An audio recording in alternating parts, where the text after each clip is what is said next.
quando as coisas fossem... Então, toda essa E questão... o Blue Bean, o projeto Blue Blue Bean, Bean, você toda já ouviu essa falar? questão Não, de... qual que é? Explica pra ele um pouquinho sobre o que é o isso, projeto é uma Blue Bean. simulação de uma invasão alienígena, É né? uma simulação de qualquer imagem No em céu, 3D. Por que teríamos uma simulação? Porque, por exemplo, nos anos 80, o Reagan, numa sessão da ONU, falou assim que a única forma de nós unirmos a humanidade seria se nós nos uníssemos para combater uma ameaça externa. Ó, Ameaça maior. Uma ameaça externa, né?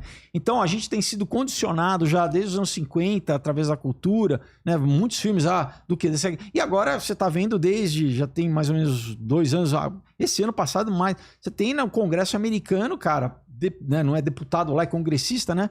Os caras tendo audiência sobre OVNI, aquilo que era coisa de filme, os caras estão debatendo no parlamento eles americano. declararam, né? Saiu uma notícia, uma declaração deles, recente, de que sim, existe vida Não, mas alienígena. tudo isso é proposital. Isso nunca tinha acontecido. De novo, Mas né? existe OVNI também? Eles disseram isso? Cara, declararam isso, não foi? Isso Não é uma saiu grande isso operação agora. psicológica, né? Eu li no meu canal um livro da Alice Bale, Ó, que é teosofista, né?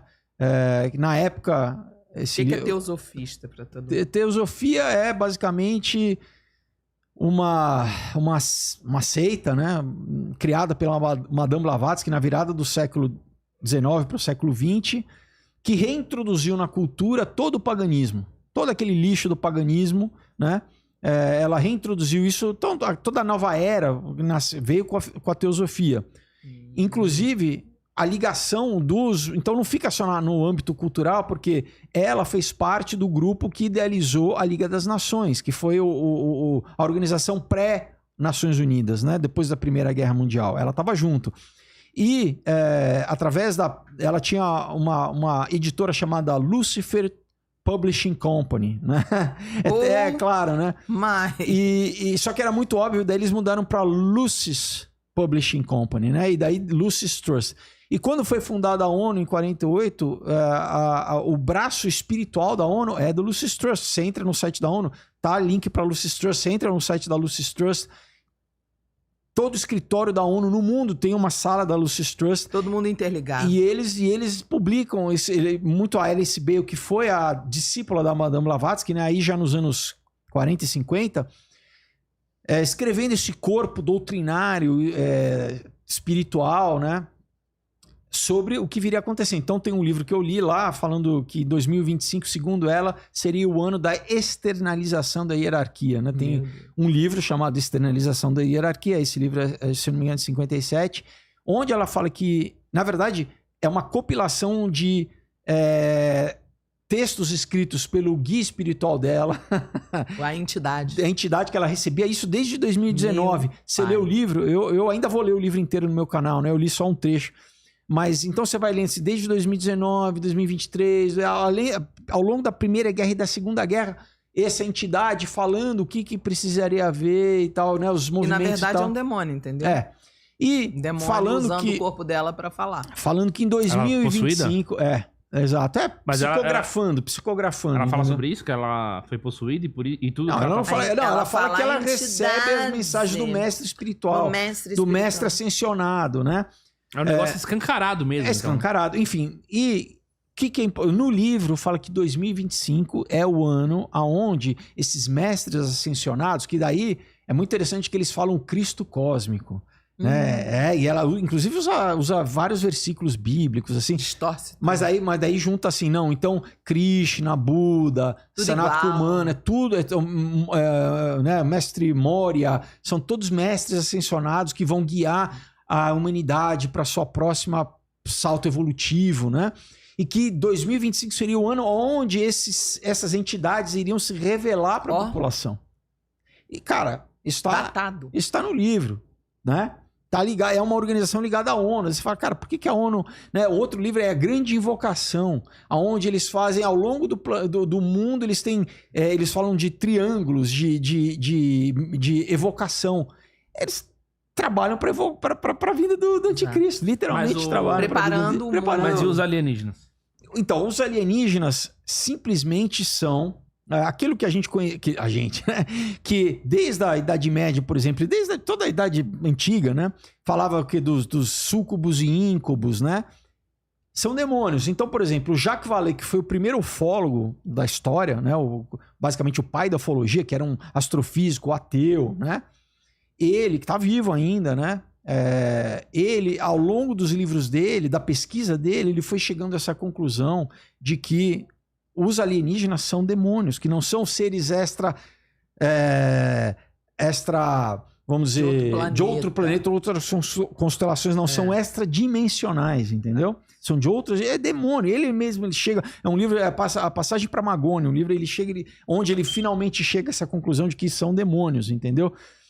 Então, tem várias coisas, por exemplo, né? O Jack Parsons, que era um discípulo do Aleister Crowley, né? Que era o cara que criou combustível para os foguetes da NASA, né? Isso lá na Califórnia, em Pasadena, junto com a Caltech, que é a Universidade da Califórnia, ele, de tecnologia, ele criou um laboratório chamado Jack Parsons Laboratory, que virou, né, a sigla é JPL, JPL. Depois, porque ele, obviamente, era cientista, mas era bruxo, porque ciência e bruxaria é uma coisa só, alquimia é uma coisa só. Ele fazia rituais, quando ele ia lançar um foguete, explodir uma bomba, ele fazia rituais para a invocação da Babilônia, Babylon.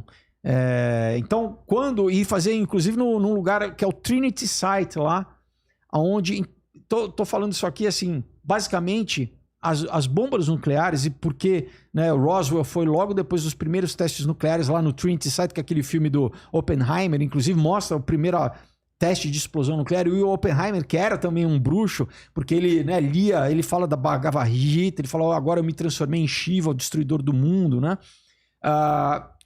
Tô falando muito rápido, muita coisa, né? Mas enfim. Mas eu tô assim, basicamente, a ideia tá assim, ó. Basicamente, a ideia é a seguinte: a bomba nuclear, ela rompe o véu dimensional, tá? Então, a partir da primeira explosão, você teve já basicamente um portal aberto para que essas manifestações começassem a serem vistas nos Estados Unidos, né? Os Estados Unidos foi o primeiro lugar que teve bomba nuclear e o primeiro lugar que teve alienígena moderno, né? Sim. E ele deixou aberto esse portal, né? Uma pergunta. Você assistiu aquela série de Twin Peaks? Não, aquela série de 5 capítulos de Chernobyl? Você assistiu Eu fui a Chernobyl pessoalmente, assim. Misericórdia. Eu visitei Chernobyl, Tu tomou chumbo? Tu tomou. Não tomei, mas a gente andava sempre com o contador Geiger ali pra ver Mas tem vídeo no meu Instagram, no meu. Tu é doido. Fui Olha visitar aqui. lá. Você chegou a quantos metros, não? Cheguei a uns 30 metros, talvez, mas a gente parou a van lá, era uma guia, ela falou assim, a gente só pode ficar 5 minutos aqui, pela exposição, bem né? perigoso. E para você sair lá, eles têm uma zona de contenção, né? Que são vários círculos, 10 quilômetros, 5 quilômetros, até o reator, né? Quando você sai dessa zona, você tem que passar por uma... Tipo como você passa no aeroporto, né? Aquelas máquinas... Você tem que passar numa máquina dessa, porque se qualquer coisa... Porque a radiação, ela decanta. Você não pode tocar em nada, você não pode botar nada, só o teu... Mas mesmo assim, eu perguntei, falei, se ao caso, sei lá, tua calça apita, você vai de cueca, você vai embora de cueca. Se for a tua roupa, você vai embora pelado. Você não, né? Literalmente você tem que deixar... Você fica carregado da radiação. Você fica carregado. Mas eu ia te perguntar, você assistiu o documentário? Assisti.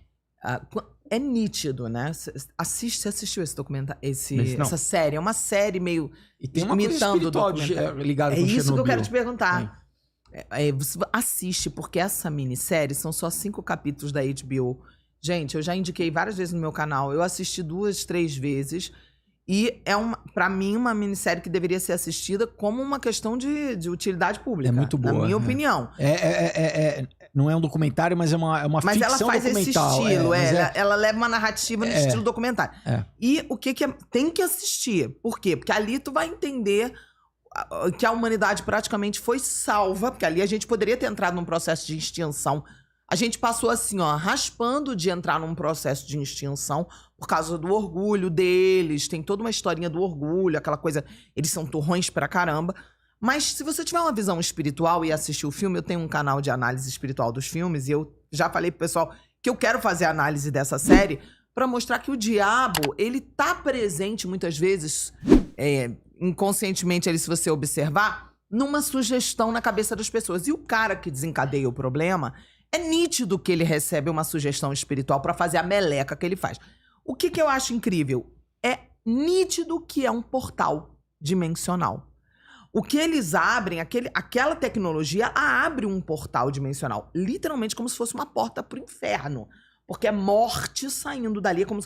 A radiação são como tiros, milhões de tiros microscópicos que atravessam qualquer matéria e que matam lentamente a pessoa. É um negócio que a gente, ao assistir, a gente tem uma noção do que é essa tecnologia já presente desde o Oppenheimer lá, a realidade dessa tecnologia no nosso meio.